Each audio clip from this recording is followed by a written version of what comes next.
नमस्कार। Have a nice day. NPA, non performing assets. कल मैंने एक लड़के से पूछा, क्या करते हो? कहता जी मैं एमए कर रहा हूं। किस चीज की? इंग्लिश की। मुझे बड़ा अच्छा लगा। मैंने कहा अच्छा एक बात बता कि तुम्हें पता है बैंकों का मैंने आसान करने के लिए ना, बात को आसान करने के लिए, बैंकों का एनपीए क्या होता है? कहता जी नहीं। मैंने कहा एनपीए का मतलब नॉन परफॉर्मिंग असेट्स, इसका क्या मतलब है? तो वो बेचारा जवाब नहीं दे सका। अगर आप 10, 20, 50 आदमी, 100 आदमियों से भी पूछे ना रैंडमली कि क्या होता है एनपीए, नॉन परफॉर्मिंग असेट्स, पूरा नाम भी बोल दो तो लोगों को नहीं पता। एनपीए वो बला है जिसके कारण बैंक डूब जाते हैं, बंद हो जाते हैं, दिवाला निकल जाता है बैंकों का। ऐसे समझ, बैंकों से कर्जा लिया, सिर थोप देते हैं कि किसान नहीं वापस करते। ऐसे बोलते हैं किसान पैसा वापस नहीं करते। देखिए, अगर कोई किसान है और पैसा वापस नहीं करता तो बैंक वाले उसकी कुर्की ले आते हैं, कचहरियों के चक्कर काटने पड़ जाते हैं, और जब तक वो पैसे वापस ना हो जाएं बैंक वाले पीछा नहीं छोड़ते। और अगर कोई इंडस्ट्रियलिस्ट, मान लो कि अंबानी, अंडानी जैसा कोई, इससे लोअर दर्जे का कोई ऐसा इंडस्ट्रियलिस्ट जिसकी जारी किसी होम मिनिस्टर से हो, किसी प्राइम मिनिस्टर या किसी चीफ मिनिस्टर से हो, और वो पैसे वापस ना करे, बैंक को कहते कि मेरे पास है नहीं, तो क्या बैंक के मैनेजर की हिम्मत है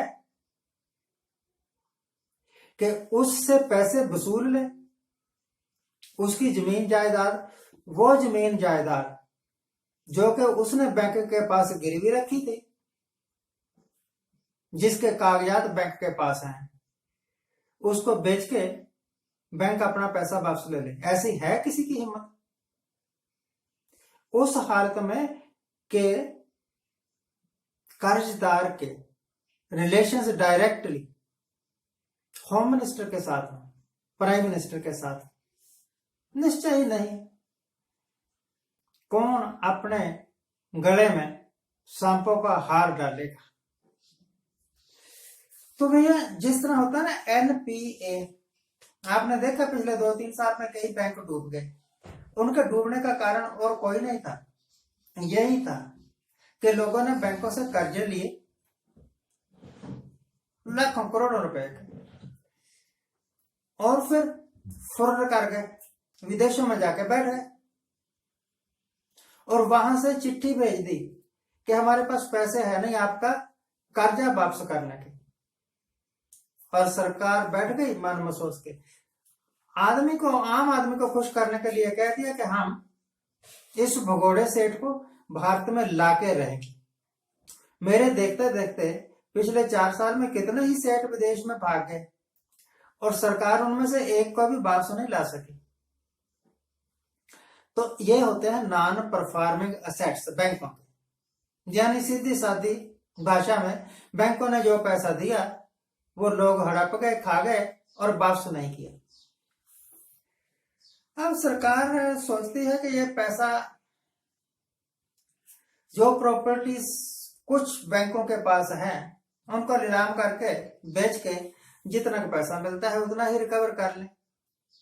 अब देखिए, दिया आपने 100 करोड़, आपने प्रॉपर्टी बेची, जो प्रॉपर्टी बैंक के पास गिरवी थी 10 करोड़ की, 100 करोड़ कर्जा दिया, 10 करोड़ की प्रॉपर्टी बिक गई, 90 करोड़ कहां से आएंगे? इस तरह बैंक डूबते हैं। तो सरकार की नीतियां, चाहे यह सरकार हो चाहे पिछली सरकार हो, इस सरकार ने जरा ज्यादा लिबर्टी दे दी कि जितने को भाग सकते हो भाग जाओ भाई। वैसे मनमोहन सिंह की सरकार में भी यह बात थी, एक टेंडेंसी थी अब सरकार एक, पहले NPA था, अब FPO ला रही है, फार्मर प्रोड्यूसर्स ऑर्गेनाइजेशन। 11 किसान आई नहीं है, ये स्कीम आने वाली। 11 किसान इकट्ठे होकर अपने एक एसोसिएशन बना लें, फिर बैंक के पास जाएं और बैंक के पास रजिस्टर हो जाएगा जब, तब उनको 15 लाख रुपए कर्जा मिल जाएगा। यह भी वैसी ही स्कीम है जैसी कि वो स्कीमें थी जिसके तहत नॉन परफॉर्मिंग एसेट्स बढ़े और बैंक बर्बाद हो गए। सरकार की नीतियां शुरू से लेकर जब से 14 से सरकार बनी है तब से मैं अब तक बड़े ध्यान से देख रहा हूं, और मैं जब 14 में सरकार बनी थी तब से मैं यही सोचा करता था कि जितने ये वाई हाथ उलझुल स्कीमें चला रहे हैं, नीतियां बना रहे हैं, इनको पूरा कैसे करेंगे। इनका तो अपना ही पहले डेफिसिट बजट बहुत ज्यादा है, वही नहीं पूरा हो रहा। सरकार ने चलाई कौशल विकास योजना, लाखों करोड़ रुपए खर्च कर दिए इसकी मशहूरी पर, स्कीम ठप हो गई। मेक इन इंडिया बड़े जोर शोर से चलाई थी, स्कीम ठप हो गई। स्टैंड अप इंडिया बहुत ज्यादा मशहूरी की गई, पूरे देश में जगह जगह पर बहुत बड़े बड़े कट आउट लगे, प्रधानमंत्री की फोटो और स्टैंड अप इंडिया या स्टार्टअप इंडिया, वो सब आप कोई नाम लेता है उसका। कौशल विकास योजना, उसमें यह था कि 2 महीने 3 महीने की ट्रेनिंग देंगे और फिर आप कुशलता प्राप्त कर लेंगे और आप अपना उद्योग धंधा खोल सकते हैं और कामयाब हो जाएंगे। आपको पता है ITI जो सरकार ने पहले चलाई हुई थी, ITI अब भी है, 2 साल का या 3 साल का डिप्लोमा देते। हजारों लाखों लोग हैं जिन्होंने ITI की और उनको नौकरी नहीं मिली। जिस आदमी ने भी यह स्कीम प्रधानमंत्री मोदी को दी कि आप कौशल विकास योजना शुरू कर दो, वो दुनिया का, पूरे विश्व का सबसे बड़ा बेवकूफ आदमी था।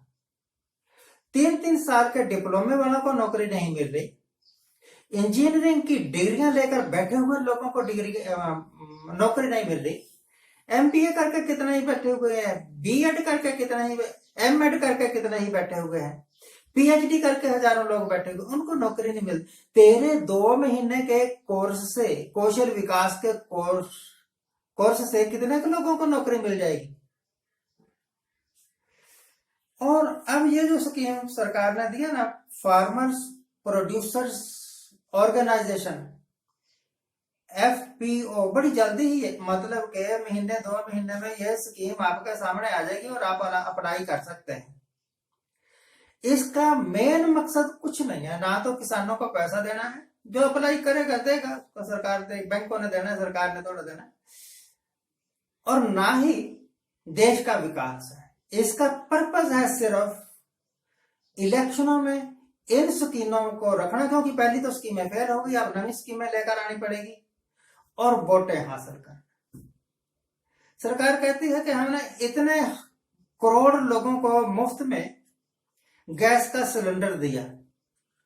पहले तो मुफ्त कुछ नहीं मिलता, अगर आप एक सांस भी लेते हैं ना, एक सांस, तो आपको पहली सांस जो पहले आप ले चुके हैं उसको वापस करना पड़ता है और तभी आप दूसरी सांस ले सकते हैं, अदरवाइज नहीं ले सकते। तो ये गैस के सिलेंडर, गैस के कनेक्शन क्यों देना है? बदले में कुछ लेने के लिए, और बदले में लेना क्या है? वोट। तो अपनी चौधर, अपनी सरकार बार बार बनाने के लिए यह सरकारी टैक्स पेयर्स के धन को बर्बाद करती है मर्सीलेसली। इस सरकार को सत्ता में रहने का कोई अधिकार नहीं। Thank you very much for